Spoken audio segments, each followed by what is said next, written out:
Chapitre 2. Le soleil matinal projette ses rayons dorés à travers le mélange éclectique d'architecture de l'université, une juxtaposition de modernité et d'histoire qui, aujourd'hui, semble se moquer de moi par sa luminosité. Mes pas résonnent sur les chemins pavés, un son rythmique perdu au milieu du bourdonnement lointain des conversations d'étudiants et du murmure des feuilles dans la douce brise matinale. Tout autour, l'univers s'anime, un canevas d'activités académiques et d'exubérance juvénile. Les étudiants s'agglutinent sur les pelouses, leurs rires et leurs discussions animées forment un contraste saisissant avec l'agitation qui règne en moi. Leur aisance et leur insouciance semblent si éloignées du lourd manteau d'inquiétude que je porte désormais. Alors que je déambule près du laboratoire de biologie, j'aperçois Alex, Jamie, Sam et Morgan de ma classe. Alex, captivé par les images holographiques dansant au-dessus de son poignet, allume l'étincelle avec une question impatiente. Qui a vu le dernier épisode de Galaxy Questers? C'était juste incroyable. Jamie, confortablement installé sur un tapis qui s'adapte à sa forme avec une touche de confort, répond avec un large sourire. Absolument. Cette scène avec le capitaine Vortex et le trou noir, oubliez la physique un instant, c'était à couper le souffle. Sam, toujours le sceptique avec un penchant pour les sciences exactes, lance avec un regard amusé en roulant les yeux. « Ah, vos chères sagas spatiales, que diriez-vous de quelque chose un peu plus réel de temps en temps ?» Sans se démonter, Alex réplique avec une lueur de défi. « Réel ? Écoute Sam, le jour où tu me convaincs de regarder un documentaire sur le séchage de la peinture quantique, c'est le jour où je m'inscris pour le voyage sans retour vers Mars. » Leur échange enjoué est brièvement interrompu par Morgan. En parlant de réalité, quelqu'un a-t-il déjà osé s'attaquer aux devoirs de physique?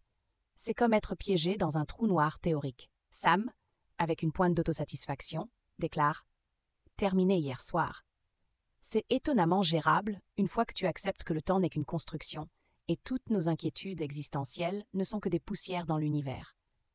Saisissant l'instant, et Morgan se tourne vers Sam avec un éclat d'espoir. Une chance que tu puisses m'expliquer ça plus tard. J'apporte la douce tentation en échange de la glace. Sam, les yeux brillants, finit par acquiescer. D'accord, tu as un deal, mais avec des parfums rares et des toppings exotiques. En me promenant sur le campus, je trouve du réconfort dans les coins les plus calmes, les endroits isolés où je peux me retirer dans mon propre monde. Adossé à la pierre fraîche et vieillie d'un bâtiment, je ferme les yeux, laissant la symphonie de la vie universitaire m'envahir. Mes pensées dérivent vers notre maison familiale, modeste mais remplie de la chaleur de la vie vouée à la connaissance. Nous n'avons jamais vécu dans l'opulence, mais notre existence simple et prévisible était réconfortante. Notre maison, humble et sans prétention, mais particulièrement chère pour le petit jardin que ma mère entretient avec tant d'amour, son sanctuaire de verdure et de vie. La nouvelle de nos difficultés financières frappe un accord dissonant dans la mélodie de nos vies. Nous avons vécu modestement mais confortablement, toujours sûrs que nos besoins essentiels étaient satisfaits. La nouvelle situation fait l'effet d'un tremblement de terre, ébranlant les fondations mêmes de la stabilité que nous considérions comme acquise. Alors que je reprends ma marche, chaque pas me semble plus lourd, chargé de cette nouvelle réalité. La stabilité et la prévisibilité de notre vie familiale, autrefois aussi fermes et fiables que les murs historiques de l'université, semblent aujourd'hui fragiles, menacées par une fissure invisible qui s'élargit de jour en jour.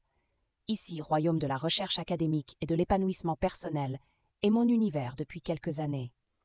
L'enseignement y est gratuit, une politique qui reflète l'engagement du consortium en faveur de l'éducation et du progrès. Ma seule responsabilité financière est le loyer modique de ma chambre d'étudiante.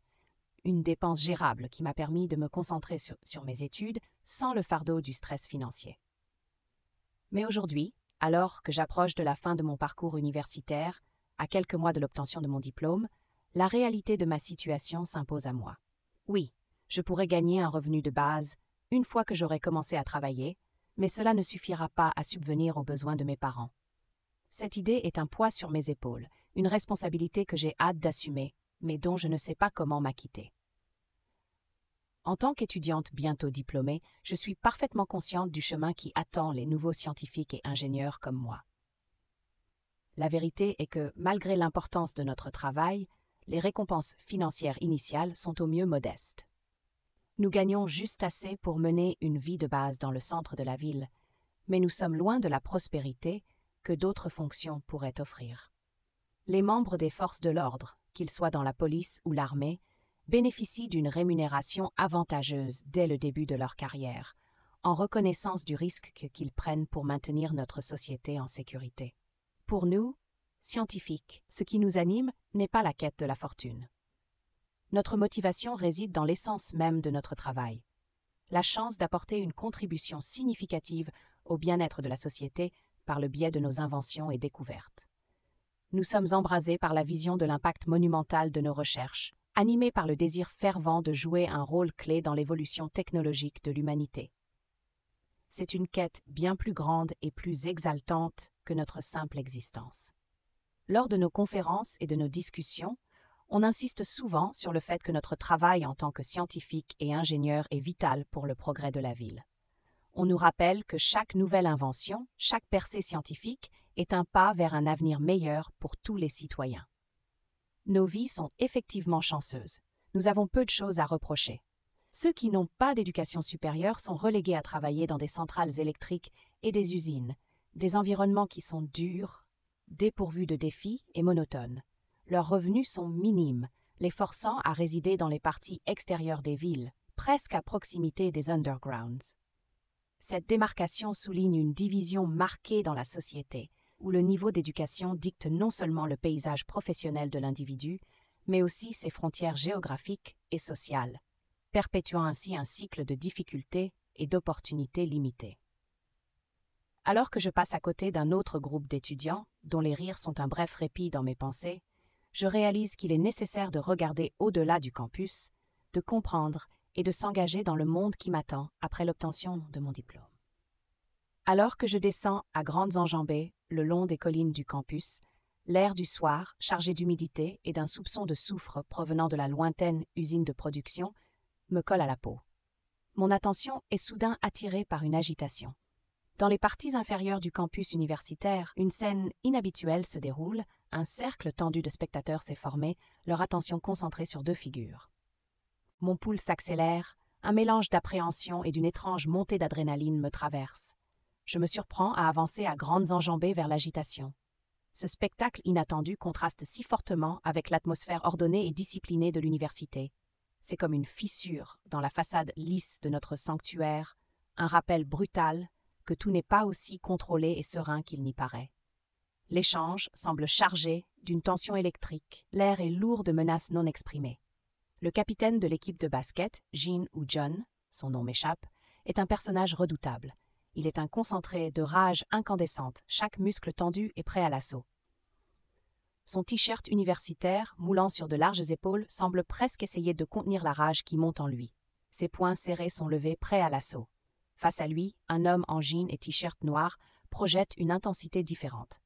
Sa stature correspond à celle du capitaine en taille mais pas en volume. Sa carrure est plus élancée, mais pas moins imposante. Il a un côté énigmatique, accentué par sa tenue noire, simple mais élégante. Ses cheveux ébouriffés lui donnent un air sauvage et indompté, et ses yeux profonds ne quittent jamais le regard de son adversaire. Il dégage un calme qui frise l'inquiétude, un contraste saisissant avec la fureur palpable qui émane du capitaine. La foule autour d'eux a formé un cercle hésitant, leurs murmures, un cœur désordonné pour l'affrontement imminent. La tension est comme une corde raide, tendue et frémissante, prête à se rompre à la moindre provocation. C'est une scène qui semble à la fois surréaliste et hyper-réaliste.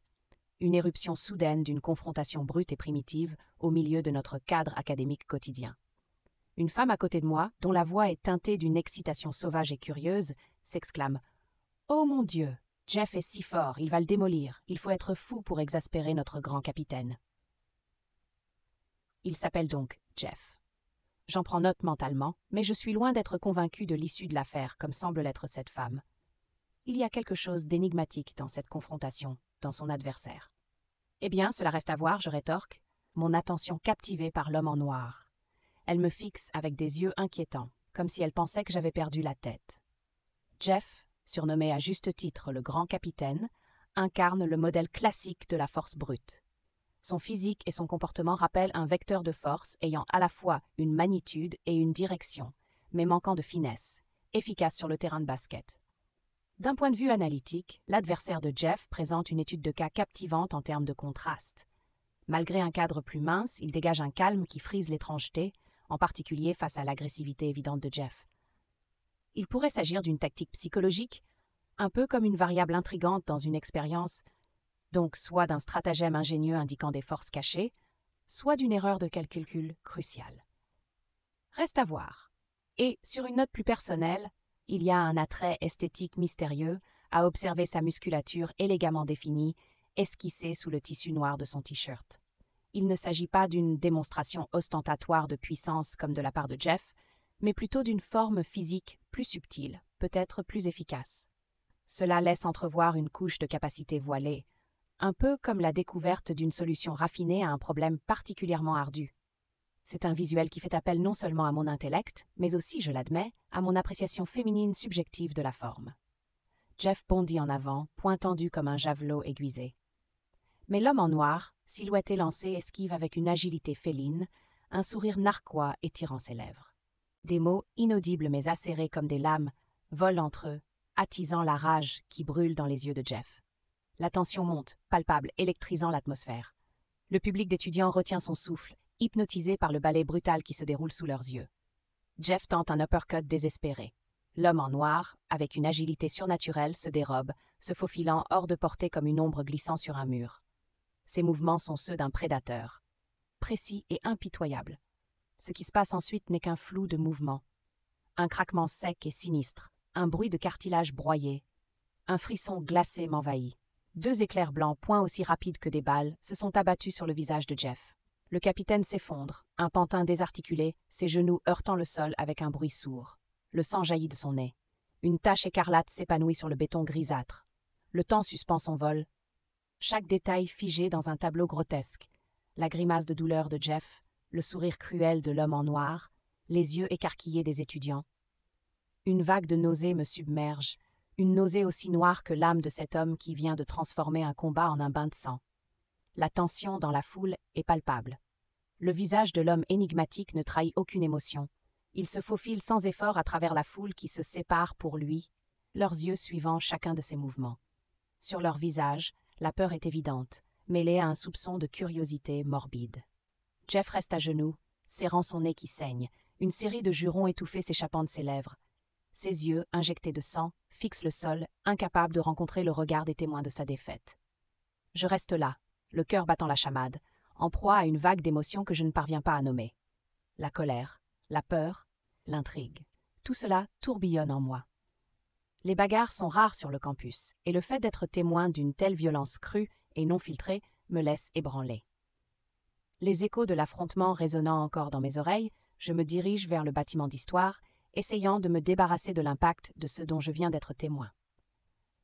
L'aspect physique brut du combat contraste fortement avec les activités qui occupent habituellement mes journées. Mes pas sont plus lourds, chacun d'entre eux étant ralenti par un mélange de choc et de confusion. En entrant dans le bâtiment d'histoire, une odeur rassurante, bien qu'un peu anachronique, m'accueille. L'odeur apaisante des vieux livres. C'est un rappel confortant d'une époque révolue, d'un temps où ces couloirs étaient tapissés d'étagères de tomes reliés en cuir. Aujourd'hui, à une époque où les écrans numériques dominent, cette odeur ressemble à un havre, un vestige du passé qui apaise l'esprit. Le bâtiment lui-même est un mélange de passé et de présent, son architecture historique abritant des salles de classe modernes. J'ai toujours trouvé du réconfort dans ce mélange, qui me rappelle symboliquement que le savoir est intemporel. Je m'assois dans la salle de classe, le bureau en bois est lisse sous mes doigts. Autour de moi, mes camarades de classe discutent des examens à venir et des projets du week-end, leur voix constituant un retour réconfortant à la normale. Pourtant, alors que le professeur de sciences politiques commence son cours, mes pensées sont encore en partie tournées vers la scène que j'ai laissée derrière moi. Le cours d'aujourd'hui porte sur les mœurs sociales et l'influence du consortium, un sujet qui me touche de plus près.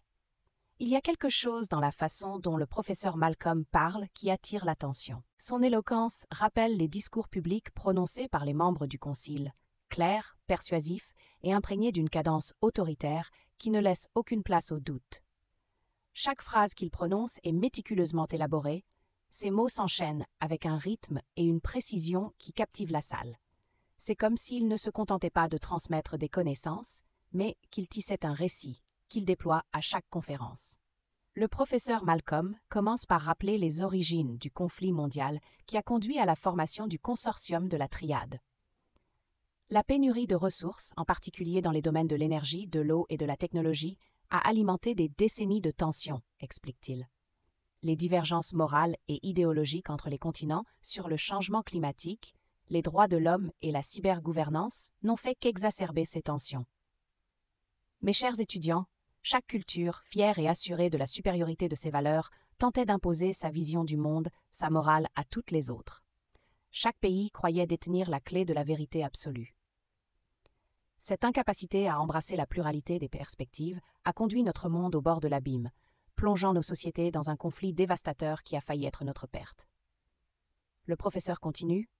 Dans sa sagesse, le consortium a discerné la racine même de nos tumultes et a pris une décision audacieuse, inscrite dans le traité qui a redéfini les fondements de notre coexistence. Une interdiction de communication, d'échange d'informations entre les blocs est un rempart contre les erreurs du passé. Chaque bloc, dans l'enceinte de ses frontières, est désormais libre de cultiver ses propres valeurs, de vivre selon ses propres règles, sans l'influence extérieure des autres cultures. Alors que le professeur Malcolm partage ses réflexions, je peine à contenir ma gratitude. Cette décision, mes chers étudiants, est une bénédiction pour nous tous. C'est un héritage précieux que le consortium nous a légué. La véritable harmonie réside non dans la domination d'une seule morale, mais dans la souveraineté absolue de nos existences. Chaque mot résonne en moi, affirmant ma foi inébranlable. Comment ne pas être reconnaissante envers cette entité sage et protectrice qui a su naviguer à travers les tumultes de l'histoire pour nous offrir un havre de paix et d'ordre. Le professeur Malcolm poursuit, détaillant les efforts monumentaux de reconstruction. La génération avant vous, vos parents, se sont retrouvés face à un paysage dévasté par la guerre, des terres contaminées, de l'eau empoisonnée. La tâche à accomplir n'était pas simplement de reconstruire, mais de ressusciter. Ces mots résonnent dans la salle, porteurs d'une compréhension tacite de ce que cette résurrection impliquait. Les ressources étaient rares, nécessitant une concentration sur les principaux centres urbains. Des mégalopoles, comme Lugdunum, sont devenus les cœurs battants de ces blocs, des bastions de nouvelle vie au milieu de la désolation. Dans mon esprit, je vois ces villes s'élever comme des forteresses dans un monde blessé, leur existence même, témoignant de la résilience et de l'ingéniosité de l'homme. Pourtant, au-delà de leurs limites, la terre sauvage est abandonnée, témoin des cicatrices durables de la guerre. Le professeur rappelle, l'eau, encore souillée par les vestiges de la guerre, ne pouvait être purifiée qu'à l'intérieur des limites de la ville. À l'extérieur, la terre reste intacte, reprise par la nature dans une étreinte sauvage et inflexible. La description que fait le professeur de la nature sauvage au-delà fait naître en moi un sentiment de nostalgie, une curiosité pour le monde qui existe en dehors de notre environnement méticuleusement contrôlé. Le transport, explique-t-il, est un luxe aérien. Les vastes étendues contaminées ne peuvent être traversées que par les airs, les villes étant reliées par les trajectoires de vol de coûteux transporteurs. Comme vous le savez, ces vaisseaux volants sont les lignes de vie entre nos sanctuaires urbains, transportant des fournitures et des personnes à travers les vides des terres inhabitables. Alors que la conférence touche à sa fin, mon esprit s'attarde sur l'image de notre monde, un patchwork de villes dynamiques et de régions sauvages oubliées. C'est une image brutale de la fragilité de notre existence, de l'équilibre délicat qui maintient la cohésion de notre société après un passé qui a changé à jamais le cours de l'humanité. Pour finir, la voix du professeur prend un ton solennel et définitif. Le consortium, dit-il, est bien plus qu'une simple entité gouvernementale. C'est un symbole, une balise de résilience et d'autorité. Son fondement même est profondément enraciné dans les luttes pénibles et les triomphes durement gagnés de notre redressement d'après-guerre. La récente bagarre sur le campus est indirectement évoquée, un étudiant expliquant que de telles altercations physiques sont considérées comme des vestiges d'une époque moins civilisée, incompatibles avec la vision d'ordre et d'harmonie. Après le cours, je m'attarde dans le couloir, réfléchissant encore à la complexité des comportements sociaux. Lena, ma camarade de classe et amie la plus proche, s'approche de moi à la sortie de l'amphithéâtre. Sa présence est presque électrique avec les derniers potins du campus. Toujours plus vivante et plus loquace que les autres, elle a une façon d'illuminer les couloirs de l'université avec son énergie incessante. Elle est un tourbillon de mots, chaque phrase étant ponctuée d'un rire ou d'un geste exclamatif. Sa voix, souvent la plus forte dans une pièce, véhicule les dernières rumeurs qui se frayent un chemin dans le tissu social de notre université. Pourtant, malgré son amour pour les ragots, Lena possède un intellect étonnamment aiguisé, qui remet souvent en question les normes et suscite des débats animés dans nos classes. Elle se penche vers moi, un bras autour de mes épaules, ses yeux pétillants comme des bulles de champagne. « Chérie, tu as raté le scoop du siècle », me lance-t-elle d'une voix théâtrale. Une bataille épique entre deux dieux grecs incroyablement canons qui a envoyé le corps étudiant féminin du campus sur menage orgasmique. Je hausse un sourcil, intrigué. « Deux dieux grecs, tu dis ?» Mais je sais exactement à quoi elle fait référence. « Oh, mais tu connais ces deux spécimens !» s'exclame Lena, les mains agitant l'air comme un chef d'orchestre passionné. Jack Calderon, le mystérieux bad boy qui se tapit au fond de notre cours de sociaux, et Jeff, la star de l'équipe de basketball. Il s'appelle Jack, je note, un sourire amusé étirant mes lèvres. J'ai eu un aperçu de cette altercation, si on peut appeler ça comme ça. C'était plutôt un quickie entre deux cours, non ?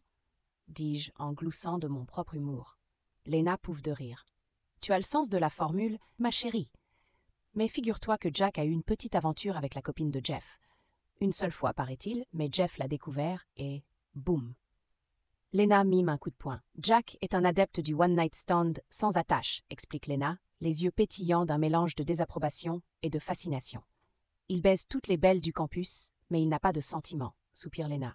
De sérieux problèmes d'attachement. Un peu comme toi, en fait. Ajoute-t-elle en riant. Waouh! Doucement avec les analogies, je ne collectionne pas les cœurs brisés comme des trophées de chasse. Je m'exclame en levant les mains en signe de défense. J'ai simplement une forte inclination pour la liberté et l'autonomie.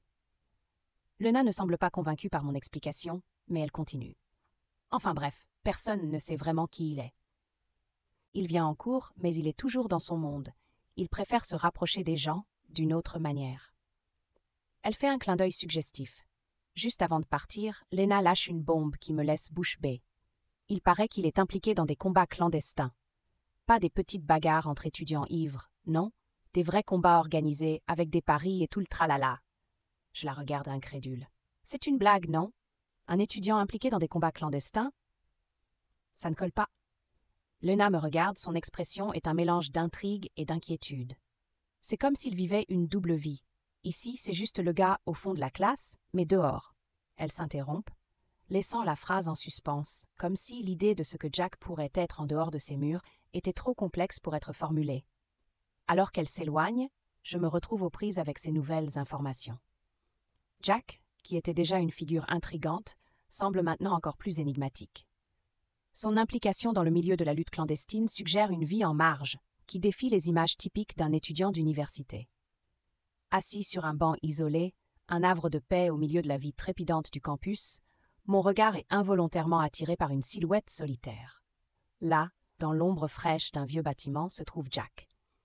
Il se prélasse contre le mur, une cigarette vaguement tenue entre les doigts, apparemment perdu dans ses pensées ou peut-être détaché du monde qui l'entoure. De loin, il dégage une tranquillité presque méditative, en net contraste avec la fureur de la bagarre à laquelle il a participé plus tôt. Il tire lentement sur sa cigarette, laissant s'échapper un nuage de fumée de ses lèvres. Ses yeux, fixés dans le vide, ne clignent pas. Il semble déconnecté, plongé dans ses réflexions. L'arôme qui m'atteint laisse deviner que sa sérénité est aidée par la substance qu'il consomme. Chaque bouffée semble l'emmener plus loin de la réalité immédiate, vers un lieu où seul comptent ses pensées et la sensation apaisante de la fumée. Je l'observe, mon esprit repensant à l'altercation précédente, aux commentaires de Lena et aux rumeurs sur ses combats clandestins. Il est une contradiction, une perturbation des schémas prévisibles. Sa présence sur le campus me rappelle que ce monde comporte des facettes que je n'ai pas encore découvertes. Alors que je suis perdu dans mes pensées, le regard de Jack se lève soudainement et nos yeux se croisent à distance. C'est une connexion fugace, mais dans ce bref instant, il y a une intensité qui me prend au dépourvu. Ses yeux, sombres et indéchiffrables, se posent sur les miens et, pendant une seconde, le monde semble s'arrêter. Un frisson électrique parcourt mon échine. Dans cet instant suspendu, mon souffle se fait plus court, et l'air entre nous vibre d'une tension palpable, presque tangible. Il y a dans son regard une promesse non dite, un appel silencieux qui semble dire « Je suis la flamme, approche papillon, et tu vas te brûler les ailes ». C'est un jeu dangereux, une séduction de l'inconnu. où chaque battement de cœur semble à la fois une invitation et un avertissement. Le moment passe et je détourne le regard, mais l'impact persiste. Je me trouve irrésistiblement attiré par son magnétisme sauvage. Son allure est incontestable, une œuvre d'art façonnée dans le marbre de la séduction, une invitation à flirter avec l'interdit. Bon sang, mon corps ne m'appartient plus. Les hormones, ces messagers ardents qui voyagent à travers moi, orchestrent une révolte contre toute raison. Elles éveillent une passion à la fois exaltante et déroutante, me plongeant dans un tourbillon de désirs interdits. Eh bien, il est beau, il a un corps très attirant, je l'admets à moi-même, en essayant de rationaliser l'émotion soudaine et déstabilisante, le saut inhabituel de mon rythme cardiaque. Ce doit être la racine de l'attirance, une réponse primitive, biologique. Mon esprit scientifique se réfugie dans cette explication. Mais je ne veux pas de complications. Ma vie, jusqu'à présent méticuleusement planifiée et exécutée, n'a que peu de place pour le tourbillon imprévisible d'enchevêtrements dangereux. En me levant du banc, le regard intense de Jack s'accroche obstinément au bord de mes pensées, comme un invité qui n'a pas été le bienvenu. Je soupçonne que ce ne sera pas notre dernier acte. Je ne peux pas me débarrasser du sentiment qu'il fera une apparition non invitée, mais vibrante dans mes rêves cette nuit, sans censure et sans retenue. Alors que je déambule dans le campus, toujours perdu dans mes pensées sur Jack et le monde complexe qu'il représente, mon communicateur émet un message. Il vient de mes parents. Mon cœur se serre. J'entends le message, espérant des paroles rassurantes, mais c'est le contraire qui se produit. Ce sont leurs voix, familières, mais imprégnées d'une gravité que je n'ai jamais ressentie auparavant. Elles expliquent, avec un calme contrainte, la détérioration de la situation financière de notre famille. Ils tentent de masquer leur message d'un voile d'optimisme, mais le ton sous-jacent de détresse est incontestablement perceptible. Ils éprouvent plus de difficultés qu'ils ne le montrent, et leurs tentatives pour me préserver de l'inquiétude ne font qu'accroître celle-ci. Dans leur message, mes parents commencent par révéler qu'ils n'ont pas été tout à fait francs avec moi. C'était trop difficile, mais nous devons être honnêtes avec toi, disent-ils. La pension, nous ne croyons plus qu'elle sera versée, me confie la voix de mon père. Nous ne comprenons pas précisément ce qui se passe, mais c'est comme si nous avions été mis sur la touche. Nos offres de travail en tant que consultants ont également été rejetées. Ils parlent de la nécessité de quitter la maison familiale, le seul endroit que j'ai toujours considéré comme mon chez-moi. C'est là qu'ils ont passé 22 ans de leur vie, là où chaque coin renferme un souvenir, chaque centimètre, un morceau de mon enfance. La voix de ma mère se brise légèrement lorsqu'elle parle de quitter notre quartier, une communauté qui a été plus que de ce que simples voisins, ce sont des amis, presque une famille. La prise de conscience est brutale. La stabilité et le confort dans lesquels j'ai grandi nous glissent entre les doigts comme des grains de sable. Alors que je réfléchis à la retraite anticipée de mes parents, je m'aperçois que je n'en connais pas toute l'histoire. Ils étaient très impliqués dans la recherche sur la décontamination de l'eau de mer, un domaine qui n'est soi-disant plus demandé. Mais cela ne colle pas tout à fait à mon esprit. Avec tant de lacs, de nappes phréatiques et de champs encore contaminés, leur travail semble plus vital que jamais. Pourquoi une expertise aussi essentielle serait-elle soudainement jugée inutile? Je me rends compte qu'ils ont accepté leur retraite anticipée sans vraiment en discuter avec moi. Les détails, les raisons de la décision, tout cela a été tenu à distance. C'est comme s'ils avaient discrètement clos un chapitre de leur vie, un chapitre qui faisait partie intégrante de leur identité, et que j'avais été laissé dans l'ignorance. C'est étrange, quand on sait à quel point nous sommes habituellement ouverts en tant que famille. Ce silence de leur part me laisse avec plus de questions que de réponses. Ils ont toujours été de fervents partisans du consortium, leur vie ayant été nettement améliorée par ses politiques et sa gouvernance. Leur foi inébranlable dans le système contraste toutefois fortement avec les défis personnels auxquels ils sont confrontés. Je peux voir la lutte qui se cache derrière leur loyauté inébranlable, la tension entre leur soutien au consortium et l'impact de ces décisions sur notre vie de famille. C'est un paradoxe complexe. D'un côté, ils sont reconnaissants pour la paix et l'ordre, d'autre part, ils subissent le poids de certaines de ces politiques les plus difficiles. Dans leur résilience, je vois l'incarnation de notre société, fière, reconnaissante, mais pas épargnée par les complexités du système dans lequel nous vivons. Leur lutte, juxtaposée à leur soutien, reflète le récit plus large de notre société, où l'allégeance au consortium coexiste souvent avec des difficultés personnelles causées par ce même système. Je dois les appeler. Mais que leur dire? Non, je n'ai pas de solution à leur offrir.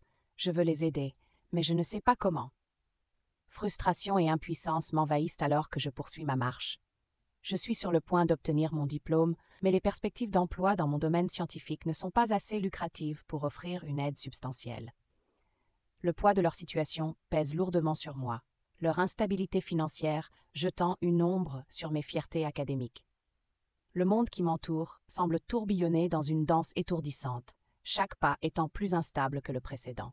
La nausée me saisit, manifestation physique de l'agitation intérieure. Ma vie, qui était autrefois un voyage bien planifié, dévie maintenant de sa trajectoire, détachée de tout chemin familier. J'ai l'impression d'être prise dans une tempête incessante, chaque semblant de contrôle me glissant entre les doigts comme des grains de sable. Les plans que j'avais soigneusement élaborés, l'avenir que je m'étais imaginé, me semblent désormais des rêves lointains et inaccessibles. Il ne s'agit pas d'un simple détour, mais d'un véritable déraillement, qui m'oblige à affronter une réalité à laquelle je ne m'étais jamais préparée. Je n'aurais jamais pu imaginer un changement aussi soudain et aussi brutal dans la situation de mes parents. Pourtant, c'est devenu ma réalité. Je dois les soutenir, m'adapter. Perdu dans ces pensées troublantes, je passe devant un panneau d'affichage qui semble me sauter aux yeux. Il s'agit d'une publicité pour rejoindre les forces de police locales, mettant l'accent sur des postes à temps partiel idéaux pour les étudiants. L'annonce parle d'un salaire décent, d'horaires flexibles et de la possibilité de servir la communauté. Pendant un instant, je suis fasciné par le panneau d'affichage, dont le message résonne comme une réponse potentielle aux difficultés financières de ma famille. Si je n'adhère pas à l'idée de destin ou de signe, je crois en revanche qu'il faut savoir saisir les opportunités lorsqu'elles se présentent. Je pense qu'il pourrait s'agir d'un de ces moments décisifs, d'une chance d'agir là où je me sentais auparavant impuissante. L'idée d'intégrer les forces de police, que je n'aurais jamais envisagée auparavant, me semble soudain une option viable. C'est un moyen de gagner de l'argent, de contribuer aux besoins de ma famille de manière tangible et d'aider la communauté. Ce rôle me propulserait dans un monde très éloigné des domaines académiques et théoriques dans lesquels je me sens à l'aise, mais la nécessité de la situation de ma famille l'emporte sur ces hésitations. Alors que je reprends une marche rapide vers ma chambre d'étudiante, la possibilité de rejoindre les forces de police occupe mes pensées. C'est une décision qui doit être mûrement réfléchie, un pas dans un monde qui exige une force et une résistance différentes. Mais la nécessité de subvenir aux besoins de ma famille est une motivation puissante qui pourrait m'amener à m'aventurer en terrain inconnu.